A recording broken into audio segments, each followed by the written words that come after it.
The RCM in Martinez. What? We don't see a lot of police around here, that's all.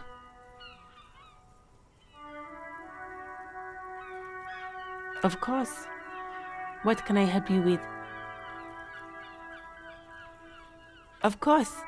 Where to? Oh, that's right there, in the yard. Even all the way over here, there's a drop of death. No problem. She's very well composed, back straight. Me? I am just a gardener. She hides it well, but behind the sweat and dirt there is something else in her. I am working. I have a greenhouse in the yard there. I've been trying to get some work done. Well, as you already know, there's a corpse there, hanging from a tree. It smells pretty bad, so I have to take breaks. Don't worry, miss. We are here to clean it up. You can get to work soon. Thank you. My... Salts? Ammonium salts? Perhaps useful for later. Of course. I won't hold you back. If there's a corpse, then you're going to need those gloves for the autopsy. Sure, keep them. I have another pair.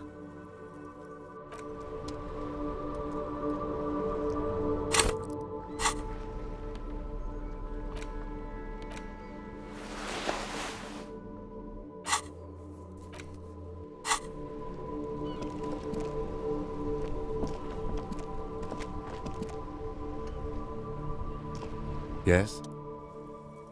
What do you want to know?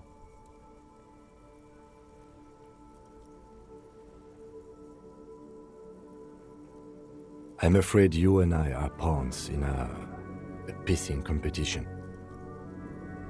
You don't know? I assumed you were in on it.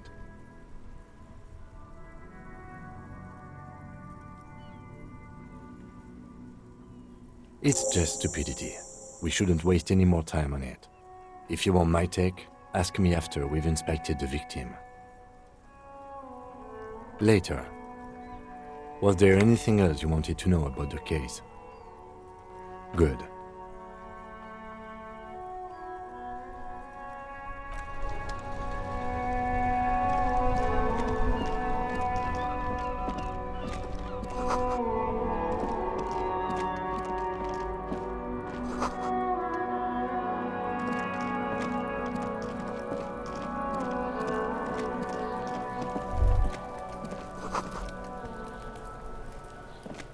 There are several footprints in the mud, left by work boots.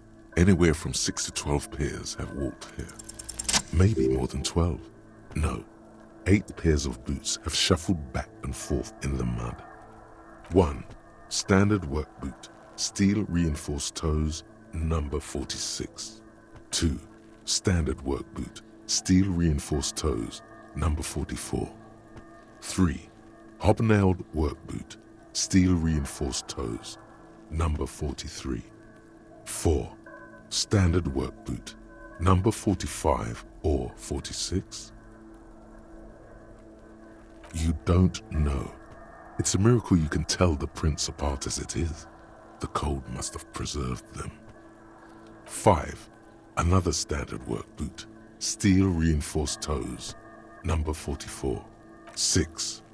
An aberration, light as air, even pace, same make of boot, but number 41. Impossible to tell. Could also have been an adolescent. The gait is undeveloped. You're not bad. It's as if the whole world darkens. Everything else has a thin film of unimportance on it, and the tracks burn in the middle of it, in a strange, beautiful way. 7. The glowing outline of a standard work boot, number 46, but the imprints are twice as deep as the others. The weight exceeds 200 kilograms. 8. And yet another standard work boot, number 44. There's an aberration in the pattern of the sole, however. The right sole is smoother, more worn. How many? I was pretty off then. I counted 20. I never got the hang of it. Hyperopia. Do you see anything out of the ordinary? 200? Could it be the combined weight of two people, one carrying the other who's tied up? Let's say a heavily built worker carrying a similarly built, soon-to-be-dead man. He might be right. 200 kilograms of living weight is unlikely. Possibly, yes. But why? Yes, they could have used a makeshift stretcher or just march him up to the gallows.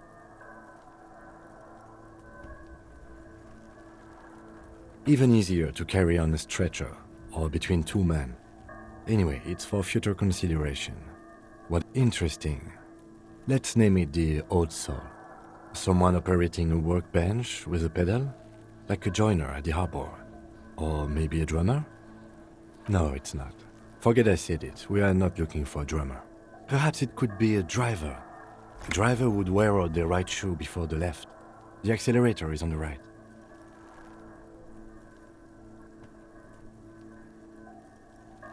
He doesn't seem to hear you, looking south toward the traffic jam instead. The machines are silent. The engines are all turned off. We should keep our eyes open around the traffic jam. See whether anyone strikes out as a potential suspect. Seems prudent, no? Mm-hmm. A woman or a kid? Okay. How do you know? He knows it's hard to discern sex from a person's gait.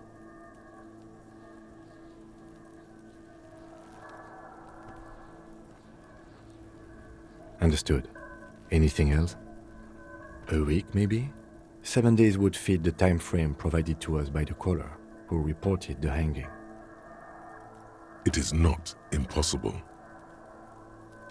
I pulled last week's forecast for coastal Havashol. 7 days below freezing.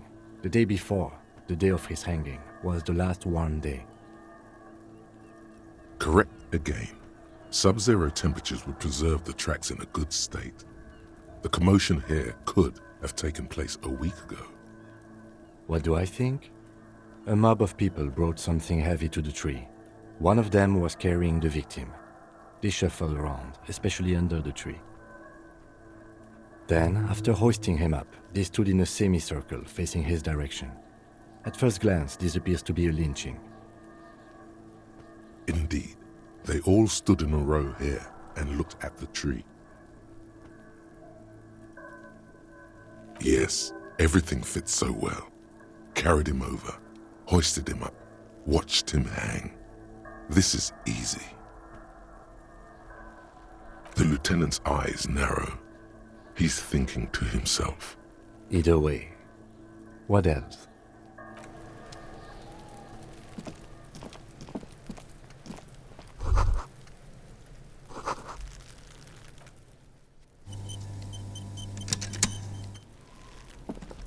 The corpse looks at you with bulging white eyes. The face around them does not look human. It's swollen and ready to burst. His lips are fish-like and his tongue like a ball gag in his mouth. You seem to be holding your breath. A cargo belt twists his neck at an unnatural angle. The body below appears stiff. It's letting out an ungodly rot. The smell seeps in even through your clenched nostrils. Active decay. It's okay to throw up, officer. No one is judging. He's about to blow! Cop's gonna blow, Kuno! The smell is repulsive. It pushes in from your mouth, more instant and more familiar than anything you'd expected, more fever than odor. It fills your mind, flushing you from within.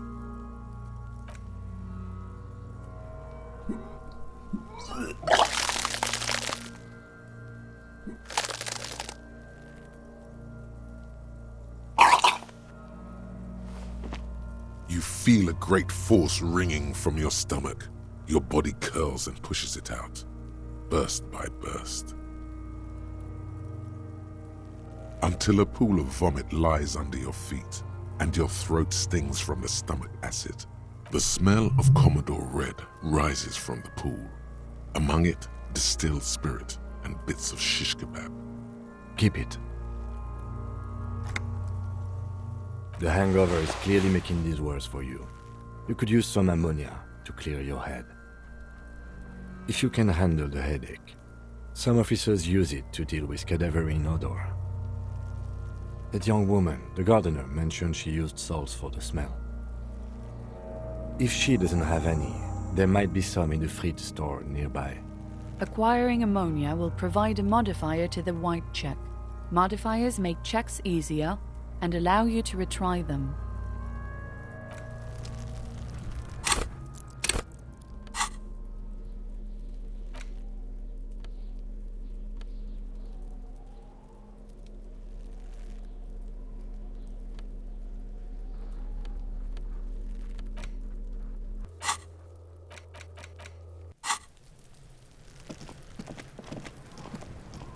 Kuno's got this! If there ever was such a thing as an ugly kid, then this is it. He's almost exquisite in his ugliness, like a gremlin. Oh yeah, nappa gumpy, Kuno! Right in the dick, Kuno! Get him right in the dick! Love it in the dick. The boy is sweating profusely. His eyes are like two black holes and his jaw is twitching as if trying to break free from the empire of his body. Fuck that! Kuno, yeah! Right in the mouthhole! Shits himself. The rake, Kuno! You should throw the rake at him, Kuno! The fuck? Does Kuno know what a rake is? Kuno's not a gardener.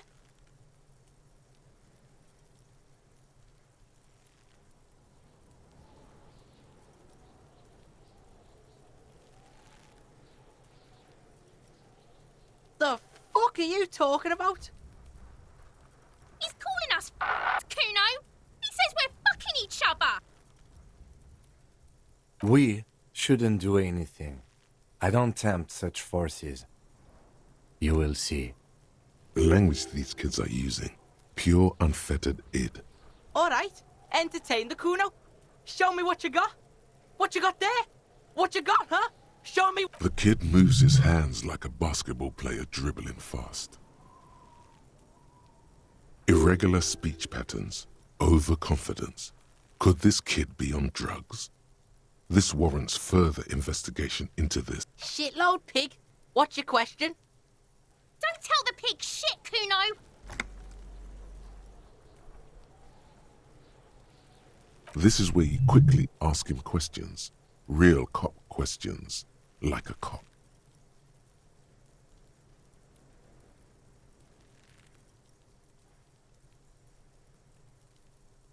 Probably climbed.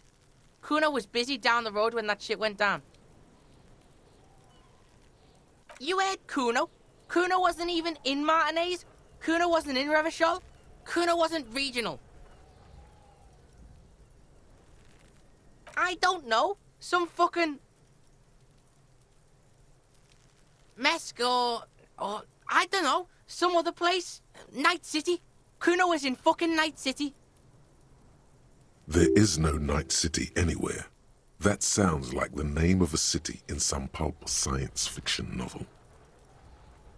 Why you gotta be riding Kuno's ass? You haven't been where Kuno's been. You haven't been in Kuno's head. You wanna know where Kuno was? You wanna know what Kuno's been fucking up to? Don't tell him that, Kuno! It's lame! It's not fucking lame. Kuno's building Kuno's City. Night City. Rage City. The City of Rage. That's it. And it's not lame. Lame! That's the name of Kuno's City, bitch. Get the fuck off Kuno's back. This shit ain't about that. It's impossible to deduce what it is about, at least for the moment. If it's important, it'll come up later. Focus on the case. Just a couple of pigs sniffing around in the dirt. That seems pretty fucking suspicious to Kuno. Yeah, you tell the faggoty, Kuno. You're testing Kuno's patience here. Get lost,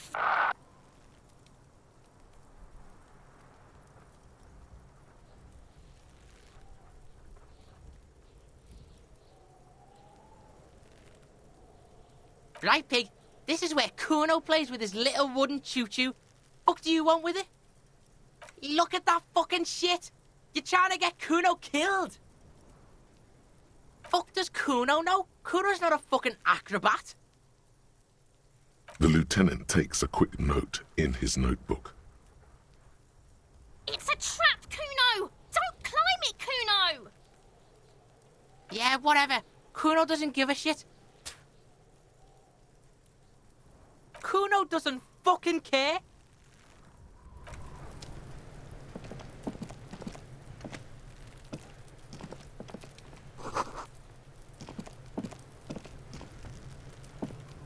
This trash container is locked.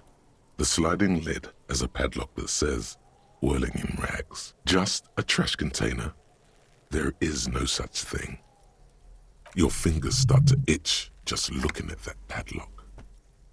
We could try using a pry bar. There's one in my motor carriage, or we could ask for a key from the manager of the Whirling in Rags. He probably has one. He might also have information. This is better than the pry bar idea.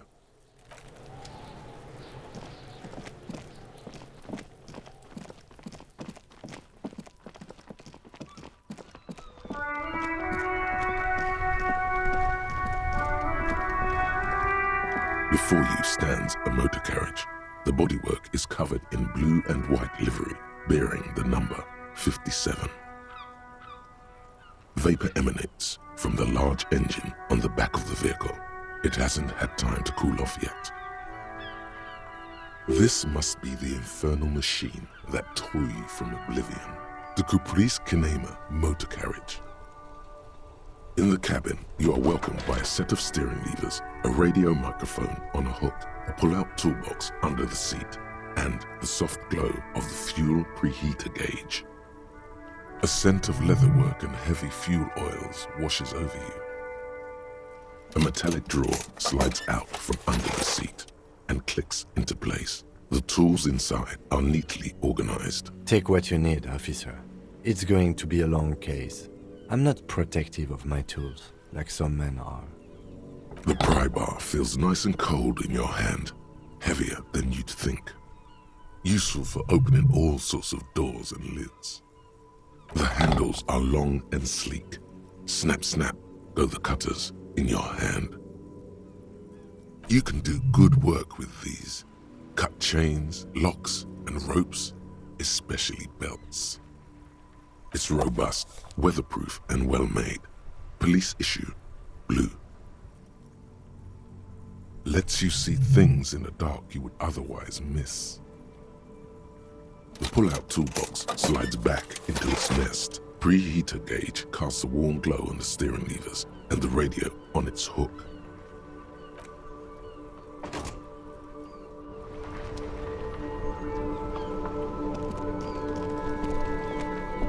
Hello again, officer?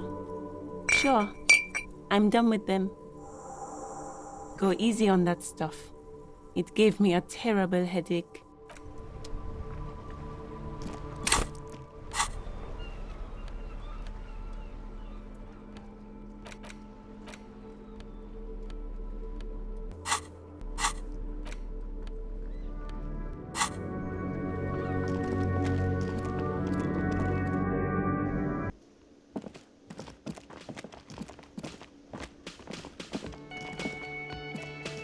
Real mature, man. What exactly were you trying to accomplish? You do understand you still owe me money, right? Damn, your feet thought we got away.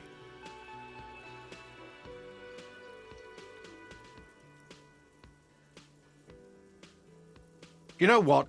The stupid drinks you've had are on the house. You know why? Because I know you can't pay for them. Not because you ran away. Now, I still have to charge you for 3 nights and the broken window. That's 100 square. Don't thank me yet. You still owe me 100 real. If you don't have it by tonight, I can't let you up there. Now, what the hell did you want? I assume you wanted something to come back here. Mine? No, it belongs to the Whirling in Rags. Thank you for clearing that up. Why do you keep the container locked? Why? To keep the hobos and drunks out. That's why. And the neighbors too. They put their trash there and they don't pay for the garbage company. I thought as much. And are you the only party with access to the trash container?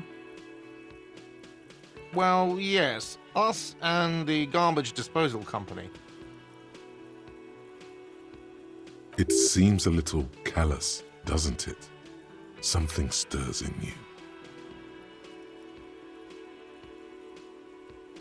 Prod at him and find out. Callous? What are you? Kras Mazov? Almost all establishments in Revachol keep their trash locked. The Whirling in Rags is not special in that regard. Krasmazov, nom de guerre, was an economist and a historical materialist. He was a leading figure on the Grad side of the Centennial Revolution, where he headed the 9-day government. Mazov. No one was implying you were, officer. Where were we? What do you need them for? It concerns the case. Please cooperate. Just bring them back once you're done, please.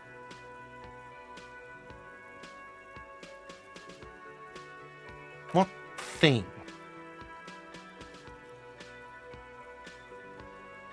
What are you, a cook now? That's none of your business.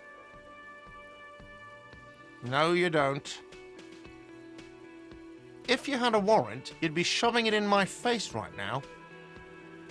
Besides, the RCM doesn't do search warrants. I know the law. You'll just have to wait for the kitchen to open. If you have to get in there, which you don't. You do realize you can just go into the kitchen at 1300 hours. No need for superstar charm or Sambo-style antics here.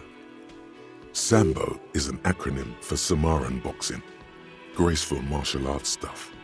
Sambo style implies stealth, cleverness, and cool. Just letting you know. What? By the way, you should come back to this thing-based questionnaire if you... Absolutely out of the question. Absolutely in the question. First we find a sad banger. Then we sing this place to shit. Your body is ready, sire. By the way, where is home? The address is coming up blank. But you've been at this hostel cafeteria for only 3 nights. Where were you before? Why did you say that? The old thesaurus comes up empty. Maybe you should ask the lieutenant. You don't really know, do you? A vague, blackened image doesn't sound like somewhere you can stay if you run out of money. You can try. Run some addresses in your head when you get the time. Maybe a street or an apartment will appear.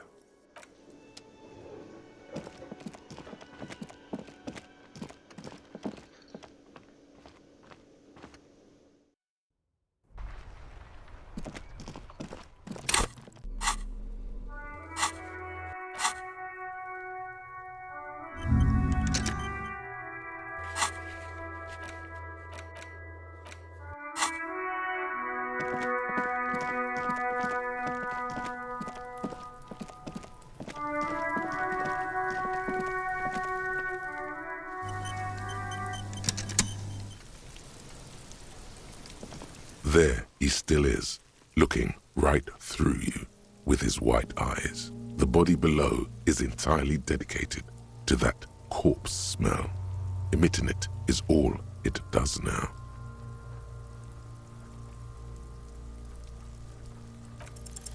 Pneumonia only the second time. not so much. When the vomiting is done, your cheeks are wet with tears.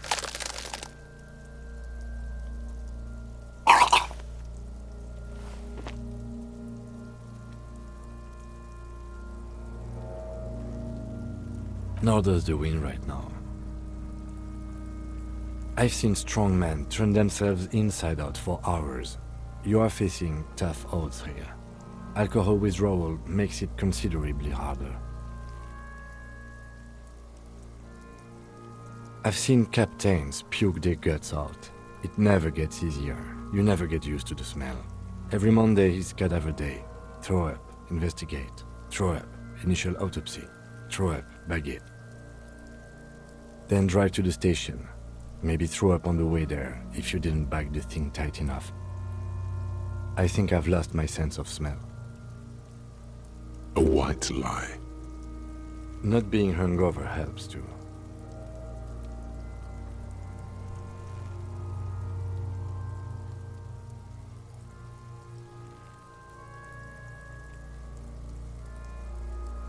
That's probably a good idea. Clear our heads. But before we can do that, you need to get your shit together.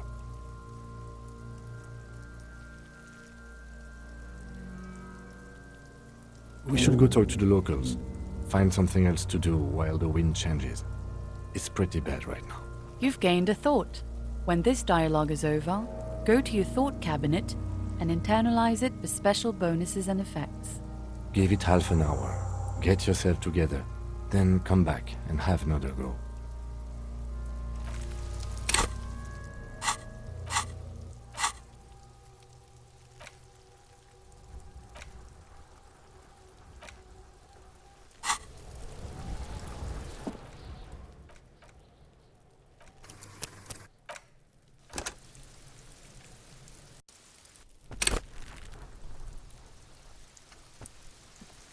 There he still is, looking right through you. The ammonia only. The second time, not so much. When the vomiting is done, your cheeks are wet with tears.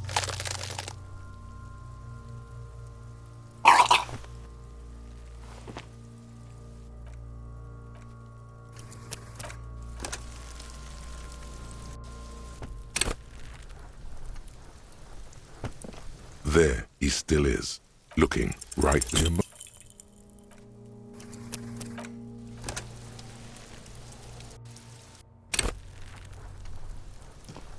There he still is, looking right through your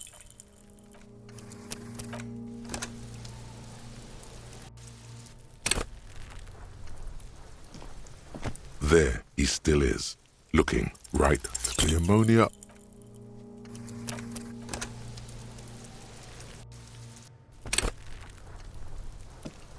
There he still is, looking through the ammonia.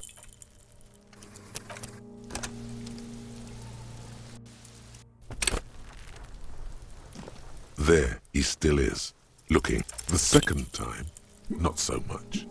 When the vomiting is done, your cheeks are wet with tears.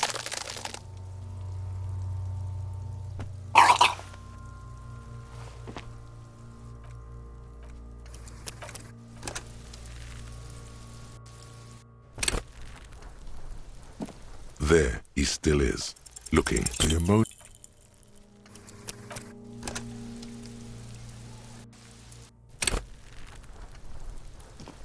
There he still is, looking right through the ammonia.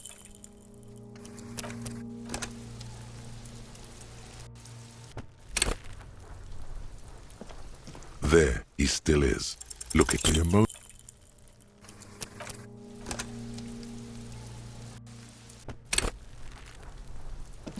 There he still is, looking right. You crack open the ammonia ampoule and breathe in. The odor of death is still stronger. It's a spell of the mind telling you to run, and your stomach to wring itself empty. With your eyes squinting, you stand in it. It's a puzzle. What's hanging in front of you is a puzzle of decaying flesh, tattoos, and tendons. They do after 7 days, yes. We are deep in decomposition here. The man before you is naked, but for a pair of underpants and enamel boots. His skin is greenish, marbled with decaying veins and blotched by lividity. A fading web of tattoos covers his chest and shoulders. The cargo belt used to fasten him to the branch above appears industrial in strength. The material appears to be ceramic. Its clean white stands in stark contrast to the decaying flesh above the knee. The man wore thick polymer socks, probably for padding. A fine array of interlocking plates covers them. Delicate and fragile, they feel alien to the world around you, out of place somehow. These are clearly not boots.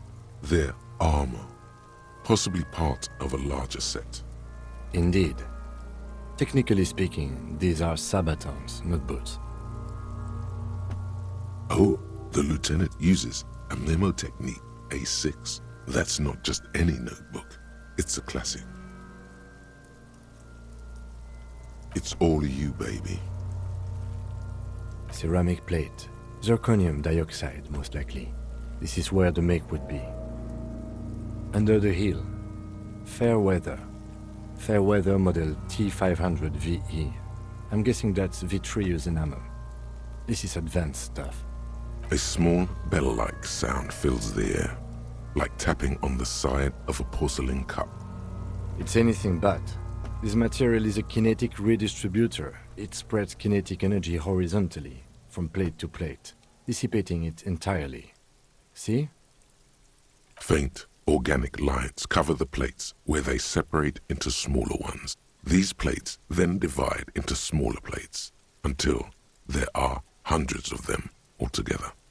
Like whirls of floorboards, the design looks organic, influenced by highly resistant wood materials, like lignum vitae and ebony perhaps. If trees were made of porcelain, this is what their cross-sections would look like. The smooth, glossy surface fractures into ever more intricate interconnections, peaking on the right sabaton, where you notice. The whorls are in the shape of a letter and number combination, E50, 100, 1000. Good. Can you read it to me? X5415 6745 We have a make and a number. That's something. We can use the radio in my kinema when we're done. The locals probably scavenged it. It would be odd if he had more on after 7 days. We should keep a lookout for these pieces. The armor could yield information. Maybe he'll know something. No, he must have worn something precious underneath his clothes. They've removed all his clothes to get to it. They did not just strip him for the putrid rags.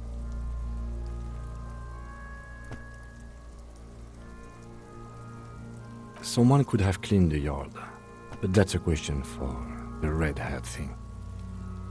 I hear you, cop, talking shit about the Kuno. Come here and say it to Kuno's face. You wanna fuck me, huh? You wanna fuck the Kuno? They usually hang them completely naked for that. La puta madre, the Mazda, the Besmerties and the like. This one still has his underpants. What? Are you trying to ignore me now, fuckface? Kuno, this boots shit is super boring and the guy's a total vitupaz. It is. It's expensive. We've requested similar material for our tactical units for years now. The constabularies deemed it too costly. In that time, we've lost 6 men to semi-automatics. For a full set, about 4 years of wages. For the northwest region of Revachol, an officer's average yearly income is 5,500 real, unadjusted for rank.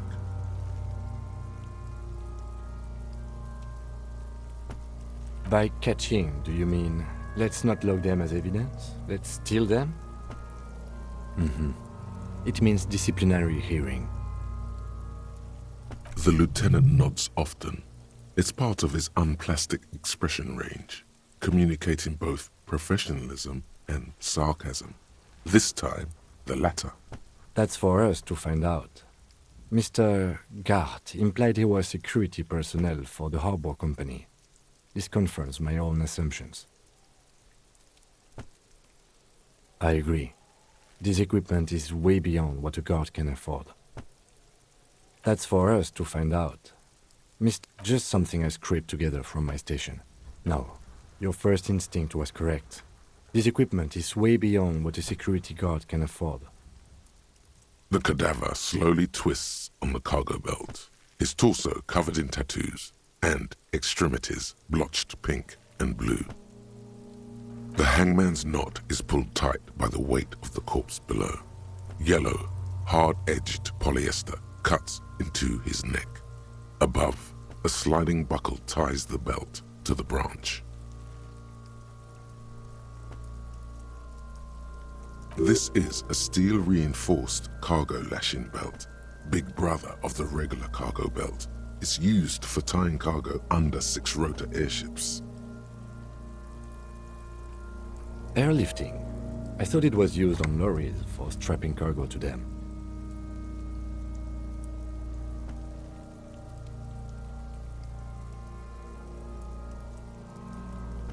The local harbor uses 6 rotors to shuffle containers around.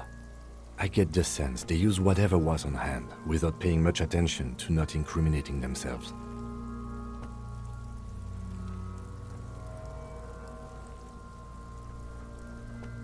I was afraid it would be.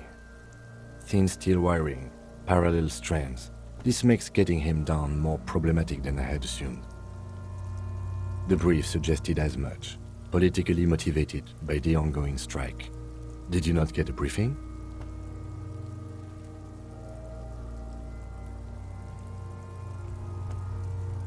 Then you should ask me the first moment we get.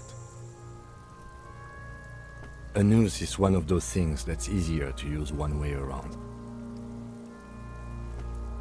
That ladder can't carry a grown man. I didn't see any splintering either, did you? I think they lassoed the branch, then pulled on the belt to close the buckle. Could be. The shape of the branch supports the theory. The cadaver hangs from the cargo belt, limbs limp and torso covered in tattoos. An intricate web of blue lines stretches across the torso, from the right shoulder to the solar plexus. Each time they intersect, a small white star is formed in their crossing. Hundreds of fading asterisks riddle his skin. Their concentration is highest around his heart. A map of the stars. I do see some similarity to astronomical charts. Great century Messinian, maybe. But this seems more particular. Customized somehow. As if someone left out most of the night sky, filtering it through personal choice. The principle of this filter remains unknown to you. The thought dissipates, and you feel as though you were only half right. So am I. He wears a wide leather belt around his waist and a gun holster under his arm. He takes a thin piece of milled aluminium from his coat pocket and pulls it open. Sounds like a sword being unsheathed. A small lens appears. Some sort of camera. Shit, Kuno! What the fuck is that? An instant color camera. I have only 2 ampoules, so nobody move. I don't want to waste one. A sound, a shrill flash, followed by the breaking of a small ampoule of glass. You see streams of color pour onto the thick, glossy piece of paper, rolling out. In case we need it. Yes, it is pretty cool, isn't it? There is only one ampoule left. Use it wisely. It contains insight to the victim's person. By his build, I'd say this was a man of physical violence. The story he wanted his body to tell was important to him. It is his letter to us. Someone should decipher it. We'll need to show it around. Sure, just don't lose it. The glassy-eyed corpse looks by, his mouth mute and his skin as colorful as the chemical rainbow on the photo paper, teeming with opportunistic organisms. You've acquired an interactable item. Investigate this item further by going to the Interact tab in your inventory. His eyes are milky white and blind to the world, protruding comically from their sockets. There is no one home, just subaquatic terrors there. Dark brown hair grows on his head. His face is ready to explode from the organic processes inside. The death's head grin has passed. What remains is an unrecognizable mess. The corpse is dead silent. You have no idea why you just said that. Who is he? The corpse looks right through you as you distance yourself from its stench, eyes like a shark. As you narrow your eyes, the monster before you blurs into a violent mess of green and pink.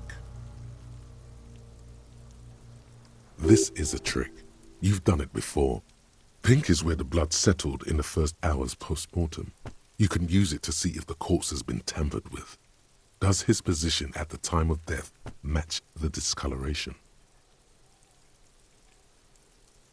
Only the lower extremities are pink with a dash of blue. His fatted hands, thighs, and his neck, just above the noose. The rest of the corpse appears dark green in the cold spring air. I see it. His neck too. The lividity goes right up his chin. We have good, well-pronounced discoloration here. The monster comes back into focus, an explosion of color, coursing with dark marbled veins. His stomach appears pregnant with something. Black liquid streams down his thigh and onto his boot. So, what do you think?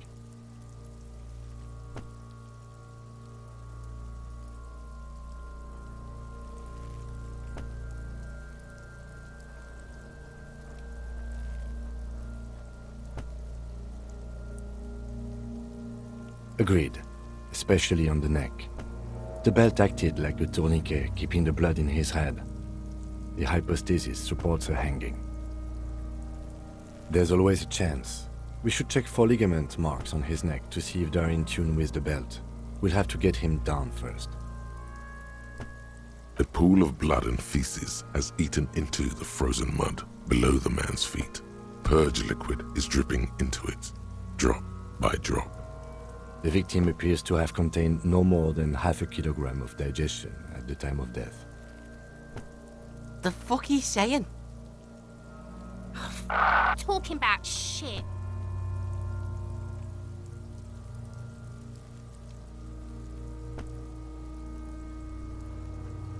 Did we? I don't feel lucky. But there is no breath to catch, only the cadaver filling the air and your nostrils.